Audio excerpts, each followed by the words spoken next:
Hello, apostate congregation, and welcome to another edition of the Mormon Atheist. Today, apostate congregation, we are going to get into a timeline lineage here of writings. Okay, when was the first Mormon apologetics? When was the first LDS apologetics? Where did it come from? Okay, so that's going to be the topic of today's discussion. And once again, thank you for tuning in to the Mormon Atheist, turning on the channel. We talk we talk about a lot of really interesting, cool stuff on this channel. It's all history. It's all going back to the 1830s, the 1800s. So what I like to do is I like to kind of drop out of society a little bit and get into these books and these authors and really kind of unravel the Mormon historical web, if you will, right? So today, congregation, is another. I stayed home again from school today, not feeling well. So I figured I would bring you guys something again for the second day in a row. Um, so this topic is going to really kind of get into the weeds a little bit. All right. So stay with me on this. We're going to cover three different people, three different books, but I want to show a timeline here of how Mormon history is created. In all of my videos, I'm telling you this story about, follow the dates, follow the names, follow this stuff. There's a timeline here. And us today, we can we can follow this timeline through history, right? And we can unravel the Mormon story simply through reading books. No opinion, no nothing. Just the book itself. What does the book say? Okay, the text. What does the text say? Stick to the text. So today, our timeline is going to start in 1828. Okay, and we are going to start out with a story that you all know. Okay, you all know the story of Martin Harris and how he takes a character page, right? The print, well, you all know what the character page is. If you don't, Google it, look it up.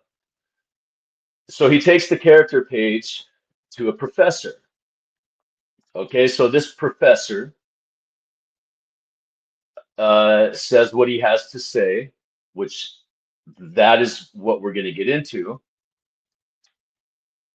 And then the character page story about Martin Harris kind of goes from there. Okay, so this begins with Martin Harris, my entire presentation today. Okay, the professor that he gives that page to, right, that note to, his name is Charles Anthon. Okay, Anthon, Charles Anthon. Anton, however you want to pronounce it. Okay, so in response, right?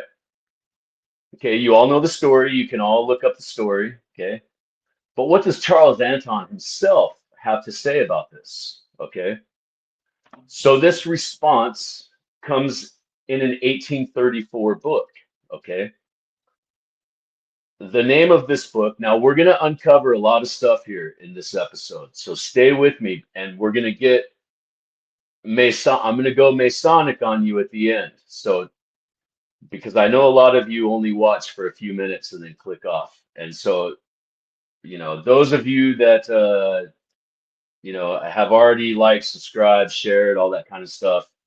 The congregation, stay to the end. Go a little Masonic with you on all this. So, who is Charles Anthon, right? Charles Anthon is the guy that Martin Harris gives the paper to and says, hey, decipher these characters. Okay, well, Charles Anthon, there's the whole Mormon story. You can read the Mormon story.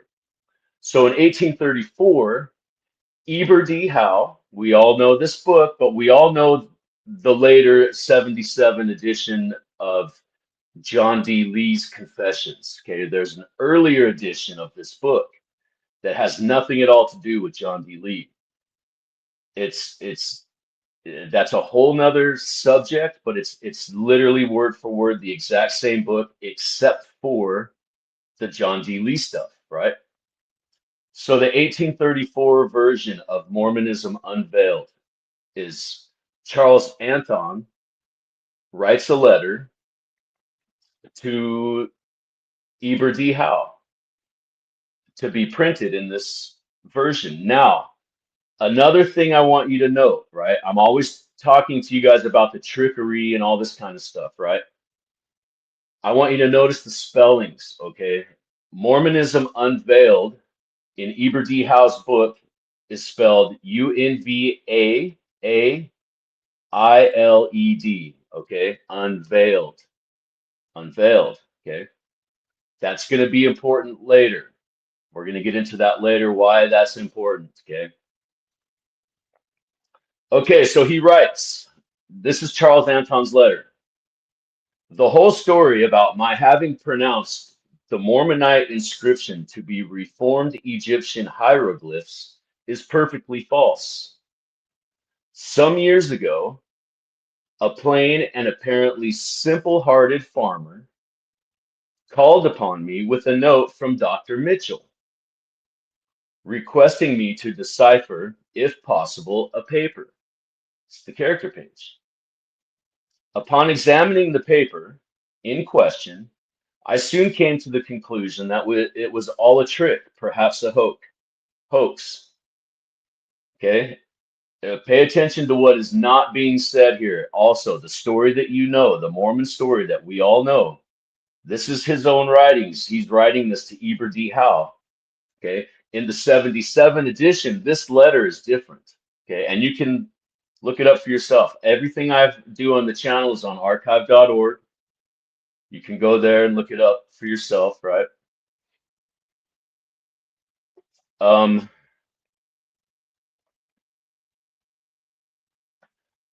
Upon hearing this odd story, I changed my opinion about the paper.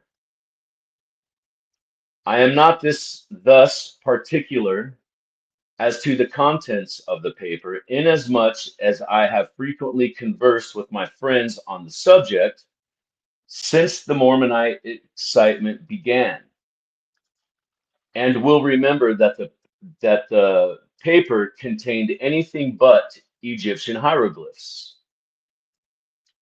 Okay, so in the lineage, in the timeline lineage here, that is important because there's a lot of firsts here. This letter is the first scholarly denouncement of Mormonism, okay? And there's a bunch of other firsts in this as well. Let's keep going and get into it. Okay, so now let's fast forward 4 years, okay? You guys can get into the Charles Anthon stuff. There's a whole ton of different podcasts you can do about that, but we're sticking to this timeline right now, okay? We're exposing Mormon apologetics when it first became. Why did it first come up? Where did it first begin? Fast forward 4 years, okay? That's 1834. Okay, this we start out in 1828. Now we go to 1834 with Eber D. Howe's book. Now we're going to 1838, 4 years later. Okay, a guy named Roy Sunderland.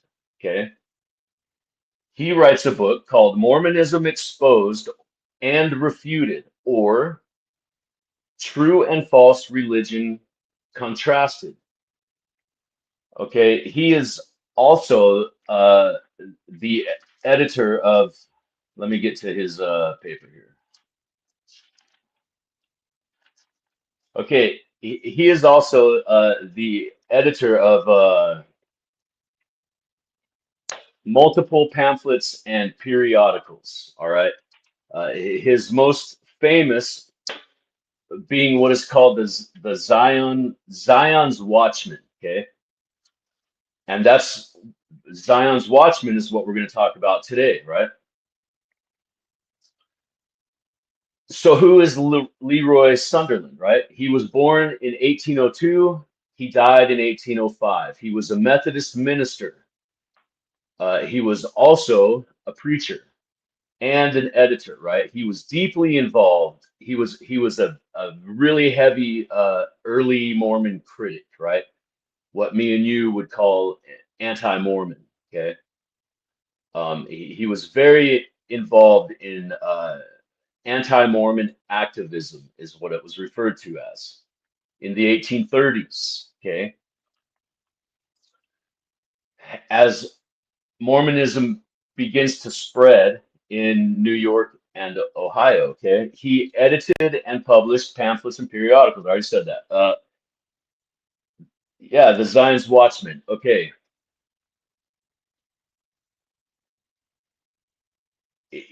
uh, this in this edition of the Zion's Watchman, right? It's a Methodist journal, right? And the Zion's Watchman is what they did, what they wrote about mainly, what their periodical was mainly about, right? Was it was from a Methodist point of view, keep in mind, that often addressed theological debates, because there's a ton of debates in the 1800s, and you can look this stuff up and read them. Various different religions, preachers, all this kind of stuff. What these people are talking about is really kind of fascinating, and how they twist the Bible, and really fun stuff to read, right? But anyways, morality and contemporary religious controversies of the day, right? So 1830s, 1820s, 1840s is the time frame we're talking about here, right? Um, I want to be clear though and say to you that Mormonism is not the only thing, the only religion that he critiques. Okay, so don't think that Mormons are special and he's picking on them. He's picking on everybody. Okay, it's not just the Mormons. All right. Um, and he was extremely heavy in his later years in the abolitionist movement, right? So Leroy Sunderland is a interesting guy that is known about in Mormon history, but he's one of those passing side notes again that, just like Joel Tiffany is, and these kinds of names, right? They're passing side notes, but they're passing side notes because they're being covered up. They're trying to be hidden, forgotten, out of sight, out of mind kind of thing, right? So he has a periodical that's called Mormonism Exposed. Leroy Sunderland does in 1838. Mormonism Exposed and Refuted, or True and False Religion Contrasted. It's Piercy and Reed Printers, number 7, and it's 54 pages long. He takes Anton's letter out of Eber D. Howe's book and he compounds on it. Okay. And he uses Anton's letter to critique Mormonism and to warn the public, right? This is one of the first public warnings um, to Mormonism, right? Uh, and so it's fascinating how you watch this timeline unfold, right? When you read these books and this timeline, you can literally witness this stuff for yourself, right? And it's fascinating, right?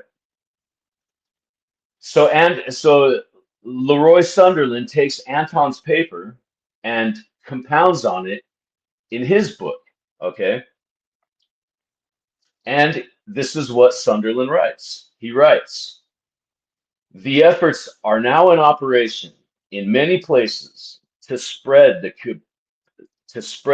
peculiar views of a sect, generally known by the name of the Mormons or the Latter-day Saints, as they call themselves."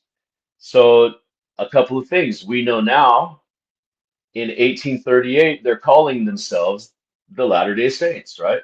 So this is the kind of stuff that we can confirm or not confirm, and things of this when we're reading these books, right? These books are not just only about one thing. There's so much information in these books, right? And so we know in 1838 they're calling themselves the Latter-day Saints, right? This induces us to believe that in many be labor lost for us to furnish. This is Sunderland writing, right?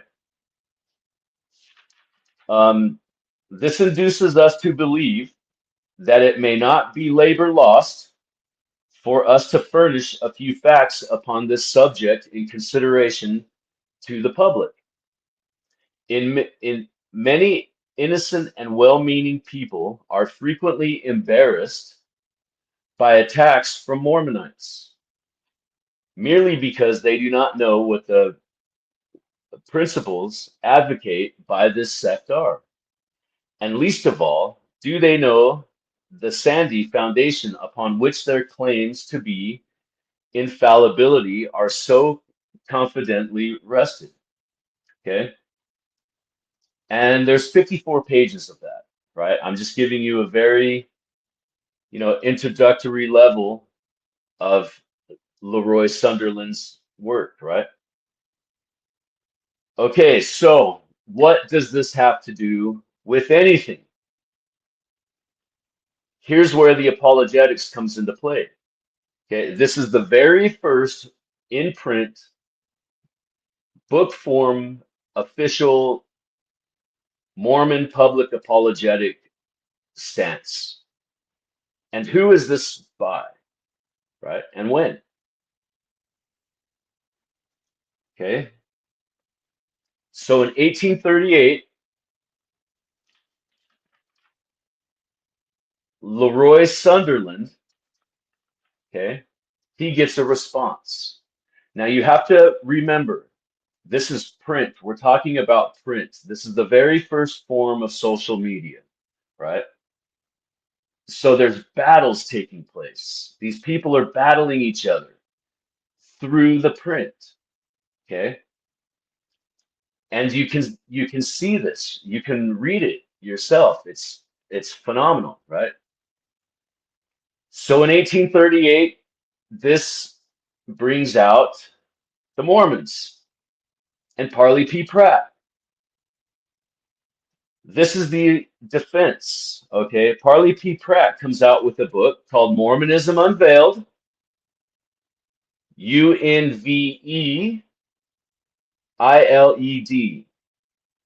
Okay. Now, I always talk about the wording. Okay. What was Howe's book? Mormonism Unveiled.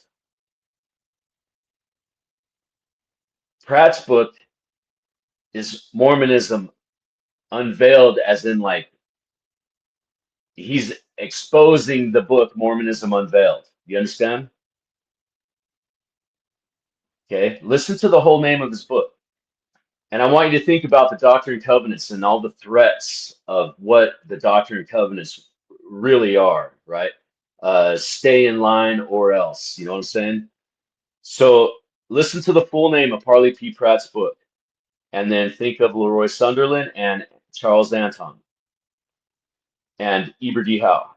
Okay, Mormonism Unveiled, Zion's Watchman Unmasked, and its editor, Mr. L.R. Sunderland Exposed, Truth Vindicated, The Devil Mad, and Priestcraft in Danger! Exclamation point. That's the full title of Parley P. Pratt's book. I mean, this guy's vicious with words, right? Okay, this is the first Mormon apologetic, okay? So Mormonism Unveiled is a reference to Eber D. Howe.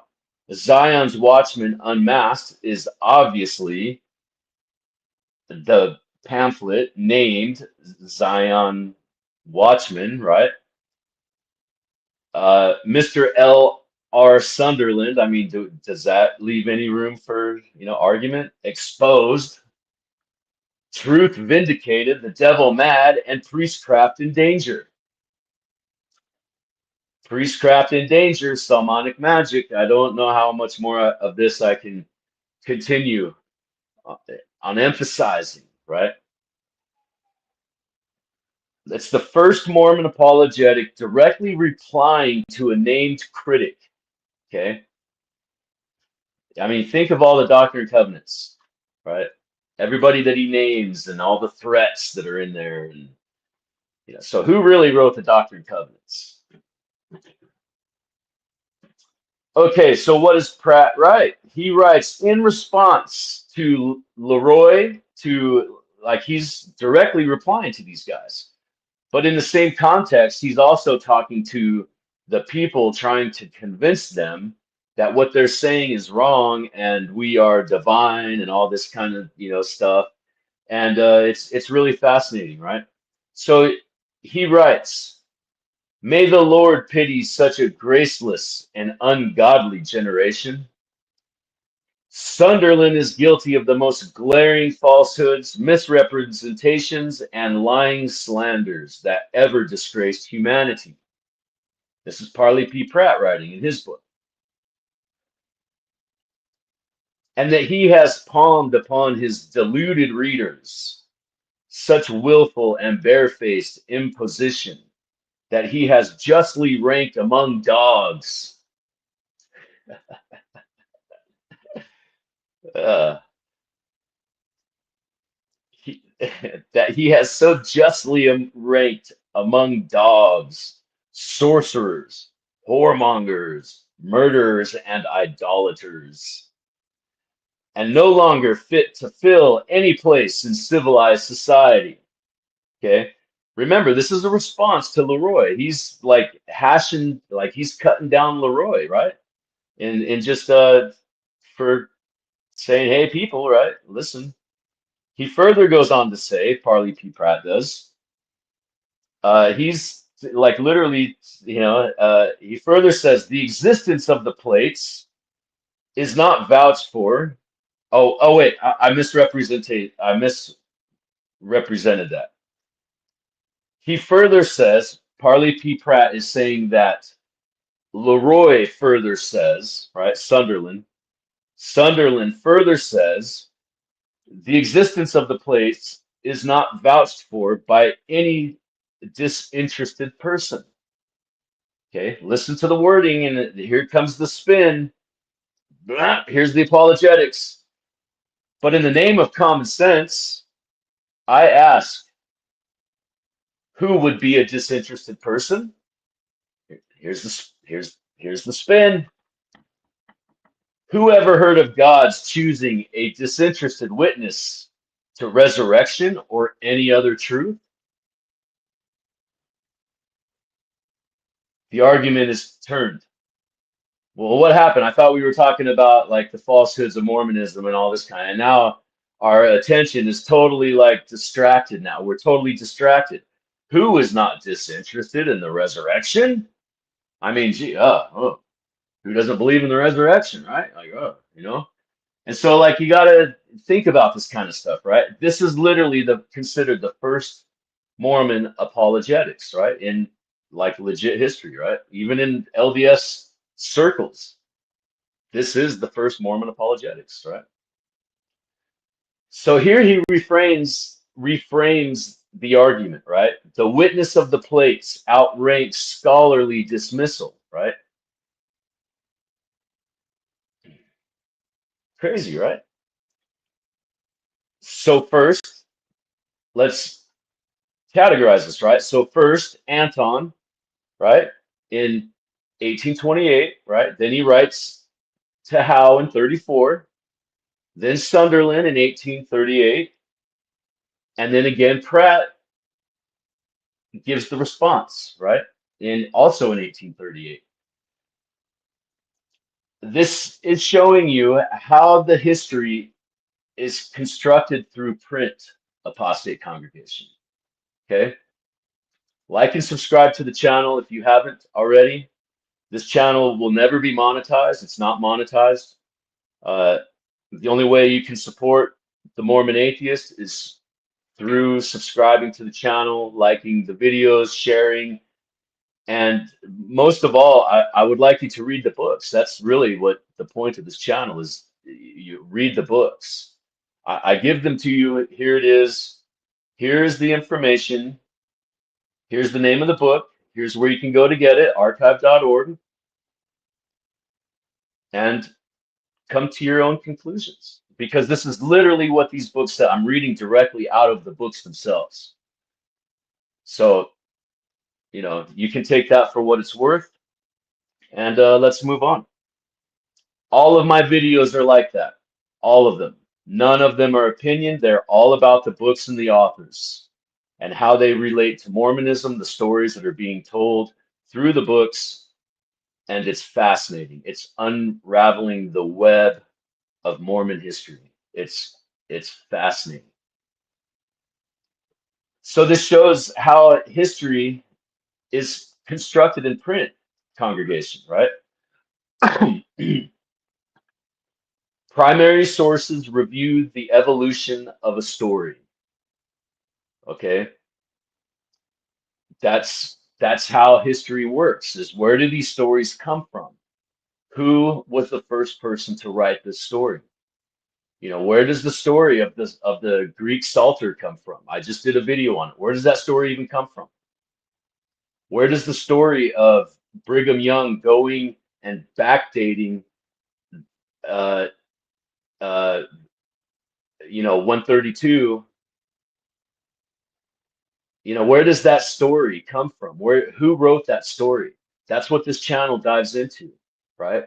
We find that stuff out. We read these books. We do not use Mormon sources whatsoever. We go to the original literature, the very first earliest date print that we can find of these books. Okay, and that's what we read, and that's what we bring to the congregation, right? So thank you for liking and subscribing and sharing, congregation. Let's continue. We're almost done. So the primary sources are the story, right? This is the story before they become summarized by apologetics. They become interpreted or they become distorted, right? Because we know through the channel, right, and through reading these books that there's the original date copy, and then once the church gets a hold of these books, they rewrite the books in a faithful manner, right? And then those books is what LDS history is based on, and that is legitimately provable. That's provable. All you got to do is read the book. I personally don't have to prove anything. All you have to do is read the book and look at the publication date, look at what's in that book, and then look at what comes after that book as far as Mormon scholarship is concerned and the Mormon story and all that kind of stuff. And you'll clearly see it for yourself. It's literally that simple. It's that simple. There's no smoke and mirrors.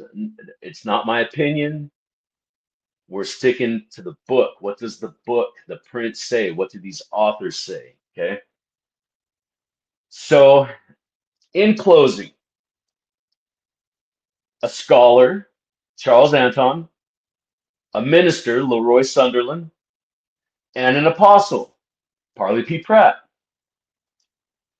This is how each of these voices shapes public understanding. Do you understand? And so it's not like it's not, how do you want to say it? It's not like yeah, I don't really know how to say it, but this is how public opinion, right? Public opinion is shaped, public understanding. This is where it goes. And then the story takes off from there and kind of, grows the legs of its own, right? And it becomes its own animal. And then it just becomes completely distorted. And, now in today's world, modern day scholars are they're writing their books based upon other books and other information that came later. They don't go to the original source, right? When you hear about Mormonism Unveiled, you never hear about the 34 edition. That is not the book that's talked about. You always are hearing the 77 edition, the John D. Lee edition. There's two separate books. They're literally word for word, everything except for the John D. Lee stuff, the Mountain Meadow Massacre stuff. But why would that be? Why? Why is that? Why are those books word for word? And I can confidently say that because all you have to do is read the books and you'll see for yourself.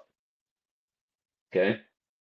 And that's a legitimate unanswered question that I personally cannot answer. All I can think of is the 34 edition.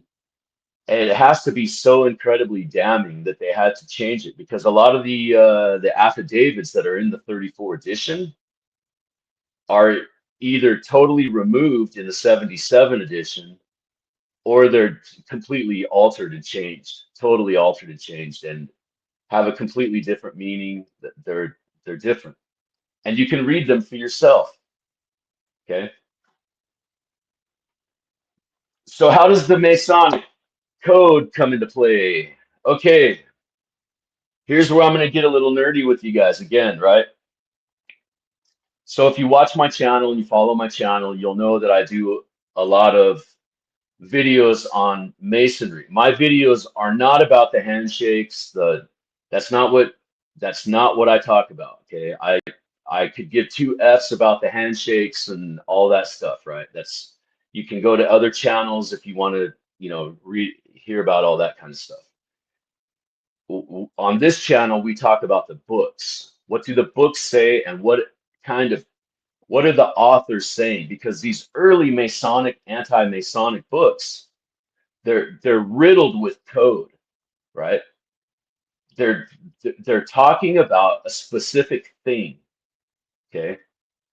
And you have to remember that these people, in a lot of ways, are afraid, right? Because the Masons will just straight up kill you, right? So they'll make you disappear, right?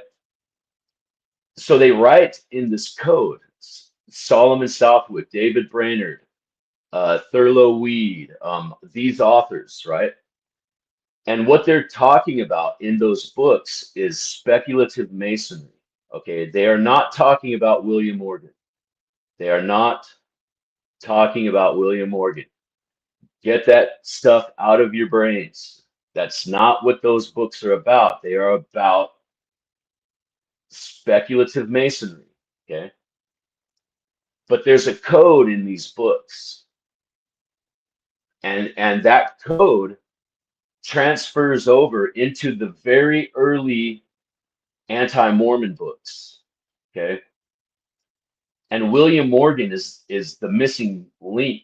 He's the bridge, right? He bridges that gap from anti-Masonry to anti-Mormonism, because William Morgan is in literally every early Mormon, anti-Mormon book in some form or fashion. There's some reference, there's something that has to do with William Morgan, his trial, Lucinda Pendleton, something.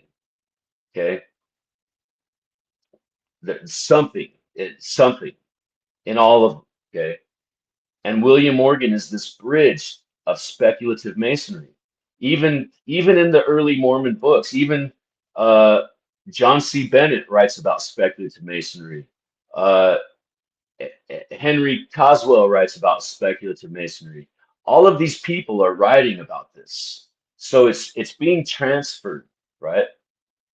And William Morgan is that transfer, because you can go back to the other religions, right? Pre-William Morgan, the other martyrs, go back to the other martyrs, the Masonic martyrs that predate William Morgan, and follow those religions that they're talking about. And that martyr is generally the bridge.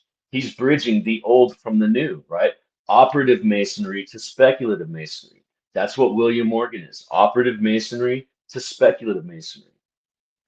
And once you crack that code, right? There is literally a code in these books. And once you crack that code and understand it, that's why I keep saying to you, you must understand what those books are telling you. They are not about William Morgan, okay? William Morgan is the distraction. He's the distraction, just like Joseph Smith. Joseph Smith is the distraction, okay? He's the distraction, okay? And follow that lineage. And that literally will take you to what John Beadle in 1872 is talking about, Zwickau and Munster. These names and these dates, I'm telling you, apostates, follow these names and dates in these Masonic lodges. They will take you to Cambridge College, Harvard College, Yale College, Dartmouth College. Charles Anthon was a professor at Columbia College, right? And you can follow this stuff, congregation, okay? It's fun, fascinating stuff. We have uncovered on this channel that the LDS Church is speculative masonry. Hands down, once you read these books, you can't deny that. You cannot deny that. It's fun. It's so fun and fascinating. But okay, congregation, that's all I have for you today. Like and subscribe to the channel. Like I said, I'm not feeling very well today, so I kind of just wanted to bring you a little something, something. And yeah, so once you figure out this code, you yourself can do this, what I'm doing on this channel, with literally everything. It takes me 5 minutes to make something up now.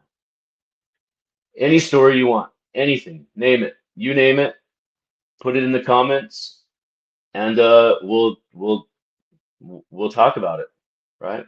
And there's a code, congregation. And it's in the Masonic books, the anti-Masonic books. And once you crack that code, all of this stuff becomes butter. It's all butter. It doesn't mean anything. You can do the Saltaire. I did that Greek Saltaire in like 25 minutes. About an hour. It was about an hour I put that together, right? That's how easy it becomes to unravel once you crack that code.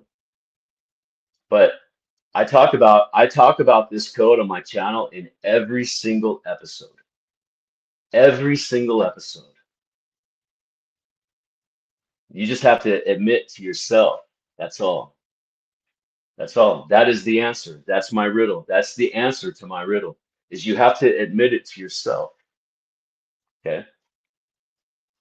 That's the answer to my riddle. Okay, congregation. In the words of the late great Solomon Southwick, the ashes of Morgan will rise. And here we are, congregation. Here we are reading these books.